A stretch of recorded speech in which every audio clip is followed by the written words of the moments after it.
The Payment of Wages Act, 1936, an Indian labor law, ensures timely and accurate wage payments to workers, outlining the rights and responsibilities of employers and employees.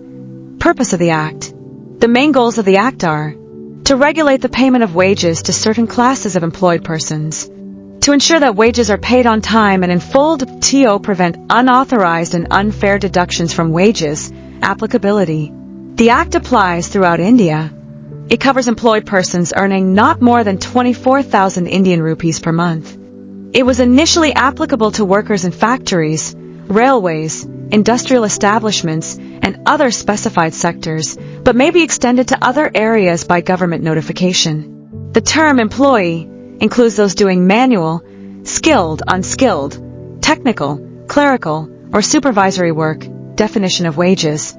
Wages include all payments due to an employee for their work, such as basic pay, dearness allowance, any remuneration payable under the terms of employment. Wages do not include bonuses, not forming part of the wage agreement, gratuity, provident fund contributions, value of house accommodation, travel allowances, or other benefits excluded by rules. Wage period and time of payment. Wages must be paid at least once a month.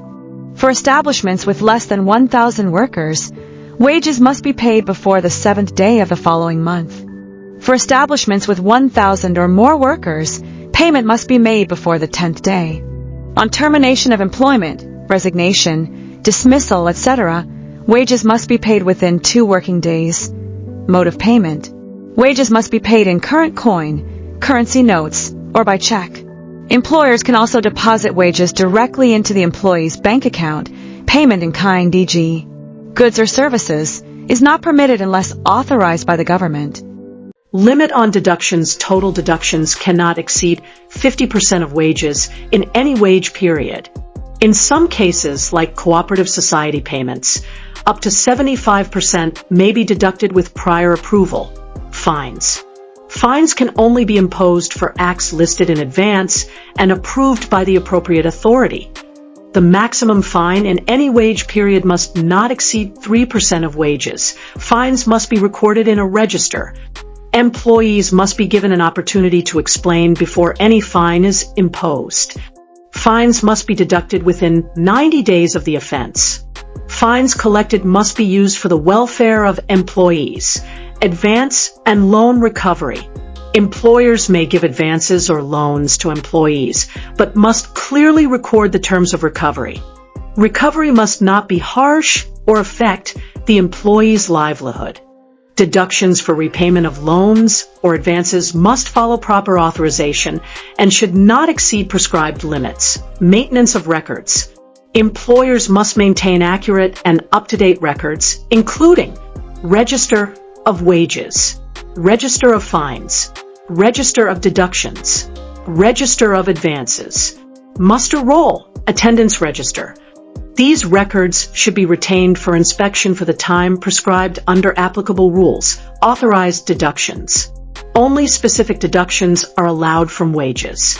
These include fines for specified acts or omissions, e.g., misconduct, absence from duty proportionate to the period of absence, damage or loss caused by the employee's negligence, house accommodation or other facilities provided by the employer, recovery of advances and loans, subject to limits, deductions required by law, e.g., income tax provident fund, contributions to insurance, pension, or welfare schemes approved by the government, payments to cooperative societies, claims and redressal. Employees can file claims if wages are not paid on time, unauthorized deductions are made, wages are short paid. Filing a claim. The claim must be made within 12 months of the wage being due or deduction made.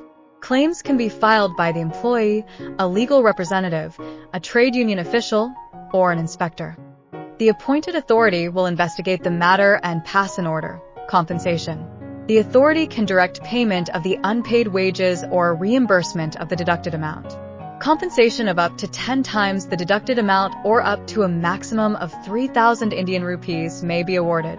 Penalties for non-compliance. Employers may be penalized for violating the act. For first-time offenses, fine up to 10,000 Indian rupees. For subsequent offenses, fine up to 20,000 Indian rupees and/or imprisonment up to 1 month. Obstructing inspectors or failing to maintain records can also result in fines or imprisonment. Protection of employee rights. Any agreement that waives or limits the rights provided by this act is considered invalid. Employees cannot be forced to give up their right to receive timely and full wages. Employers must comply with the law even if other contracts or company rules suggest otherwise. Transition to Code on Wages.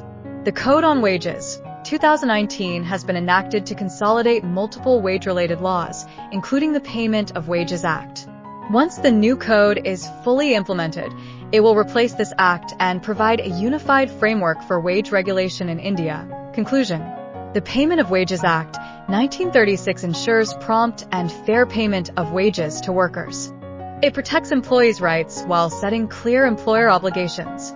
To comply, employers must pay wages on time, make only legally permitted deductions, maintain proper wage records, inform employees and treat them fairly in case of fines or claims. Following this act helps employers avoid penalties and create a transparent and just workplace.